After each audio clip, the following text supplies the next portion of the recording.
There is an underlying flow behind all manners of expression, and I would like mine to convey the creativity for inspiration.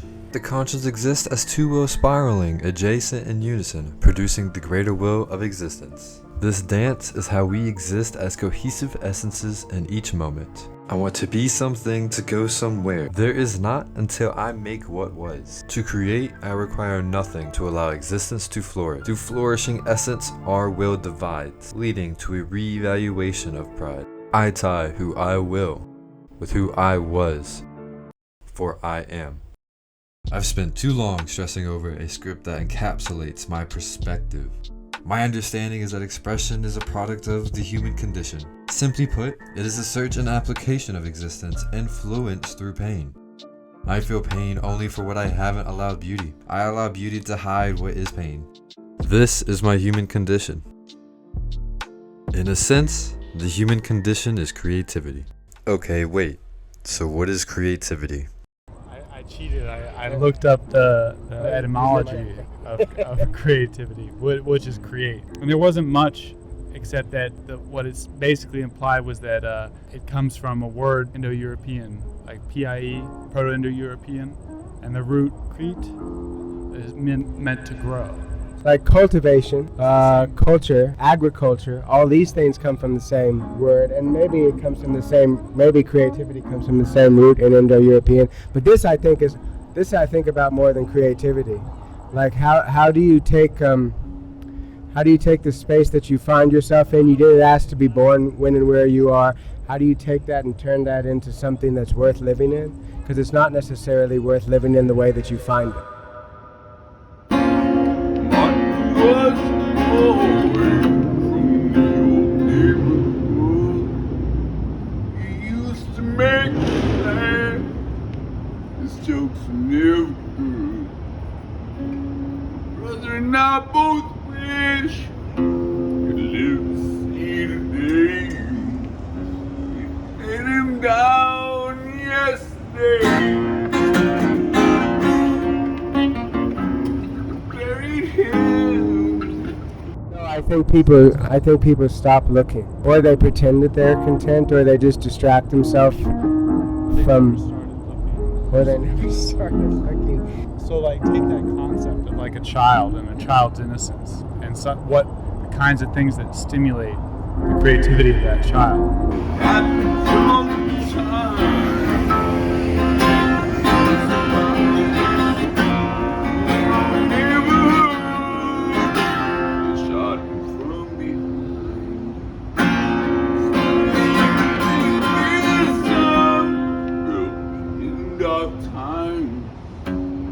Let him down yesterday.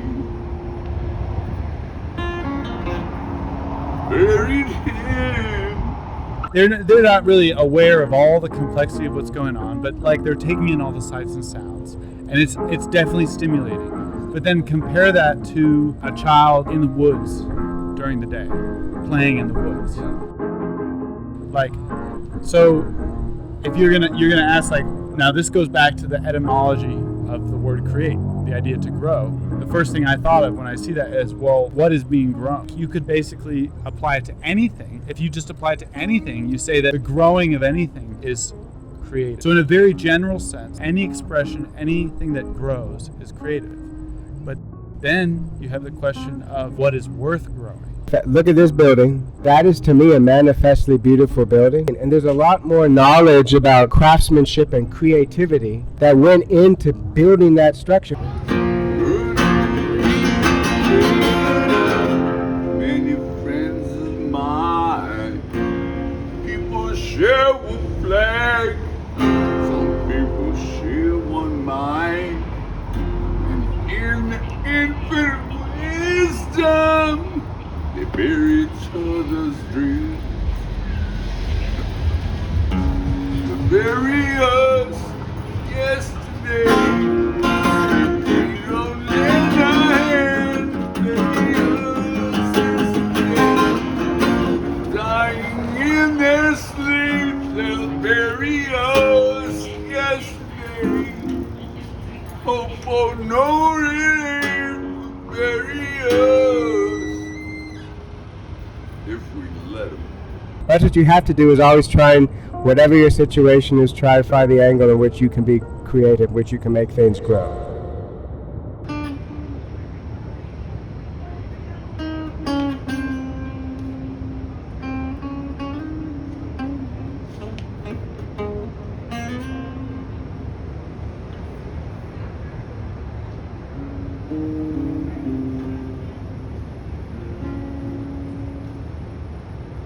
I followed your inspiration through the creativity you presented without giving myself an alternative solution. Therefore, you became a foundation. Over time, my ego crumbled to the point of forced self-introspection, which in turn inspired my own origins of creativity.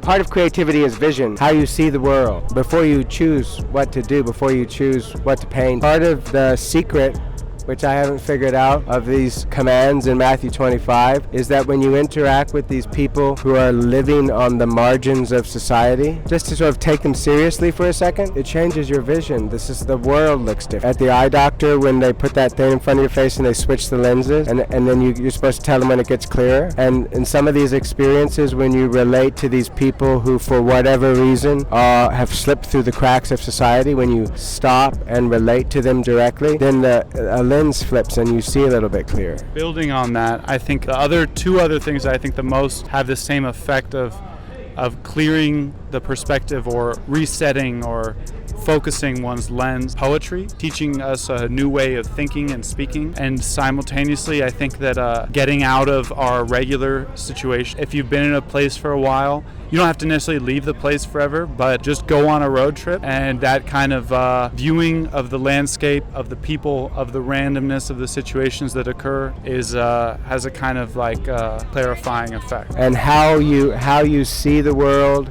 is a matter of creativity, and you will change other people's way of seeing the world by these little interactions in ways that you won't anticipate and they won't anticipate. Basically, my last word on creativity would be, it's the nature of creativity that's not predictable. If you could say in advance what it was, you would have already created it. Keep doing what you're doing. So if there's anything to take away from this, it's you are creative through embracing the human condition.